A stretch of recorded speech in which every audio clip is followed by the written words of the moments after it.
여러분들은 혹시 영화 엘리시움을 기억하시나요? 맷 데이먼이 주연을 맡았던 건데, 제가 영화 얘기만 하면 맷 데이먼이 나오네요. 아무튼 미래 세상을 그린 영화입니다.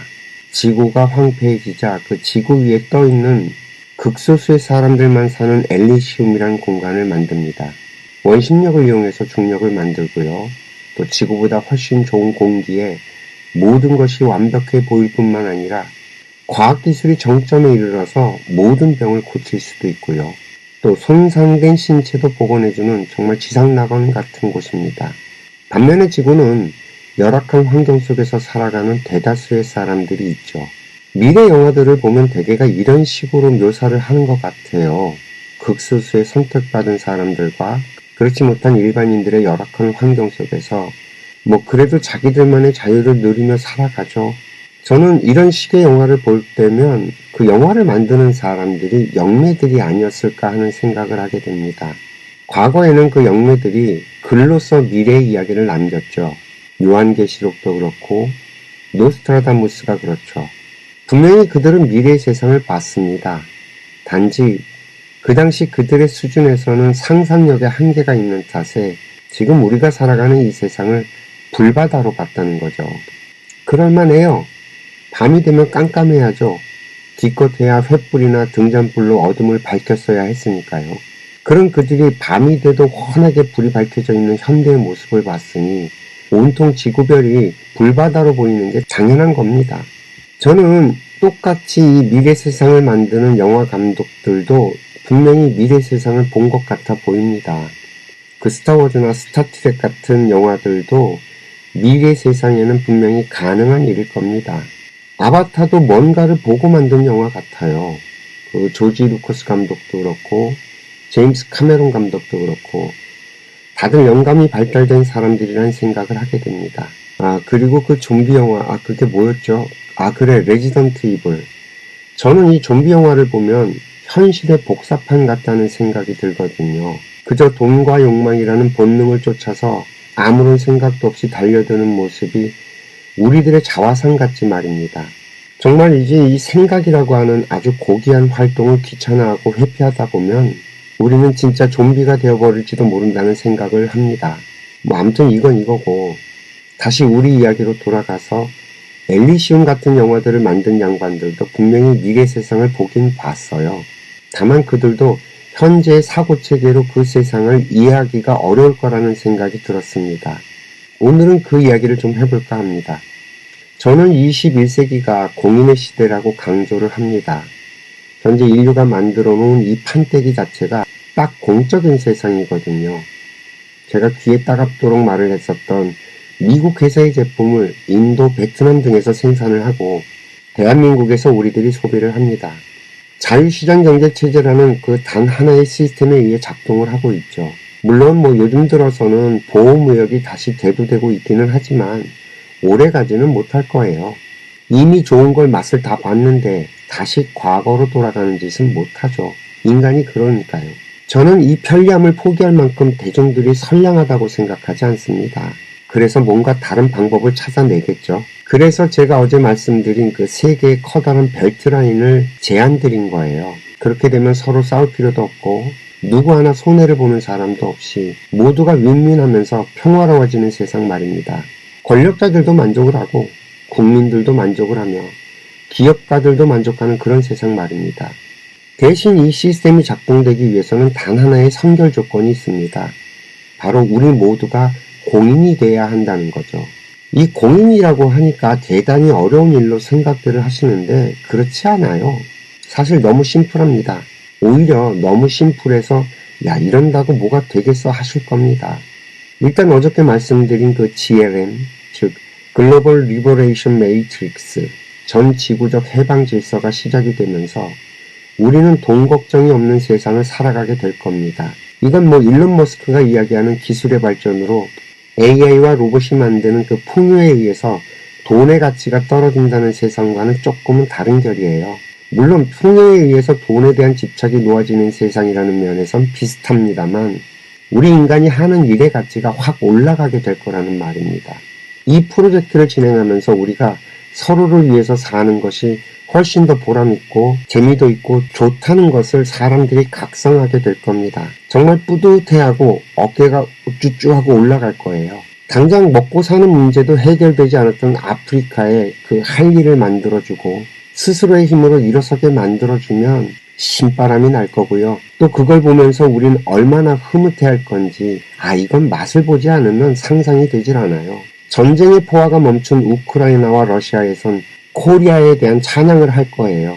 일선에서 그 일을 하는 사람들이 받게 될 그 환대와 보람은 아마도 평생 경험해보지 못한 뭉클함이 될 겁니다. 이건 뭐 저절로 각성이 돼요. 인간이 원래 이렇게 살아야 한다는 걸 말이죠. 인품이 올라가고 품격이 올라가고 하게 되면 없는 사람들 돈 빨아먹겠다는 그 사기나 보이스피싱 같은 건 정말 등 떠밀고 하라고 해도 안 할 겁니다. 원래가 도둑과 사기꾼은 잡아서 없앨 게 아니라 그 짓을 할 필요가 없는 세상을 만들어서 박멸시켜가는 겁니다. 이게 자연의 법칙과 원리예요. 저절로 그렇게 되는 세상. 이해가 좀 되시겠어요? 우리가 같은 꿈을 꾸고 또 그 꿈을 이루기 위해서 모이고 그렇게 합심을 해서 공동의 프로젝트를 하면서 생기는 그 시너지와 신명은 이 나라에 있는 모든 환자들이 자리를 털고 일어나게 만들 겁니다. 100세 시대의 걱정? 그런 건 할 필요가 자연히 없어지죠.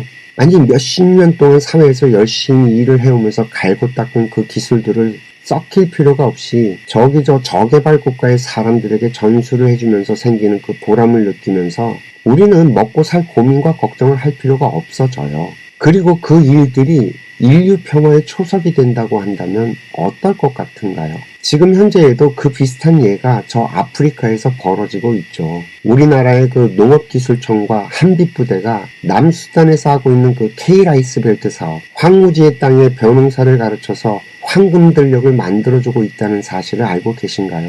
바로 이런 일들이 우리나라가 해야 할 일들이지 말입니다. 이렇게 되면요, 청년 실업을 걱정할 필요도 없어집니다. 이 나라의 자살도 자연스럽게 사라지게 되고요. 저출산? 그런 고민을 할 필요는 당연히 사라지겠죠. 얼마나 살고 싶은 나라가 될 텐데. 우리나라에 전 세계 사람들이 찾아올 거예요. 도대체 이 나라가 어떤 나라인지 궁금해서 말이죠.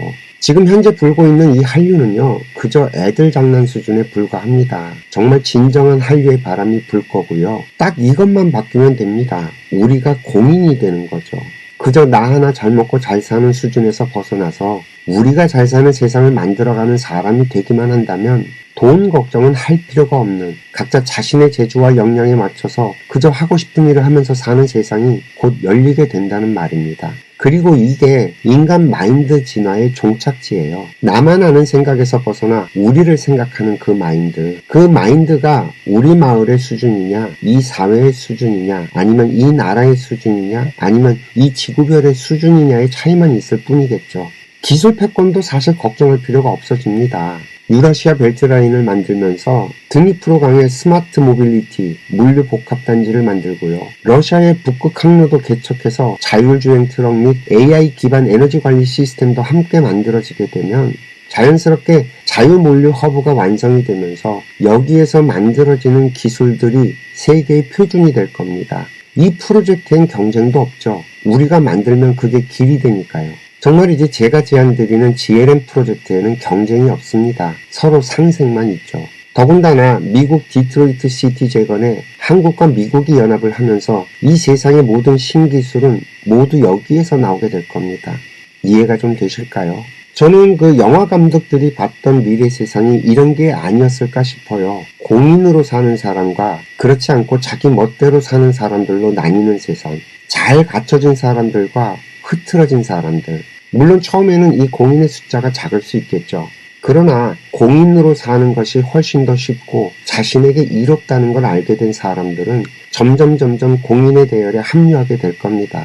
아마도 그 과정에서 이 두 그룹의 갈등이 일어날 수는 있겠죠. 특히나 그 기존의 문법에 익숙한 지식인들, 또 자유방임이 최고의 선으로 착각하는 사람들은 이 공인의 삶이 숨막혀 보일 수도 있어요. 지금도 그런 모습들이 도처에서 발견되고 있죠. 그런데 이 모든 건 사실 선입견입니다. 가보지 않은 길에 대한 막연한 두려움이죠.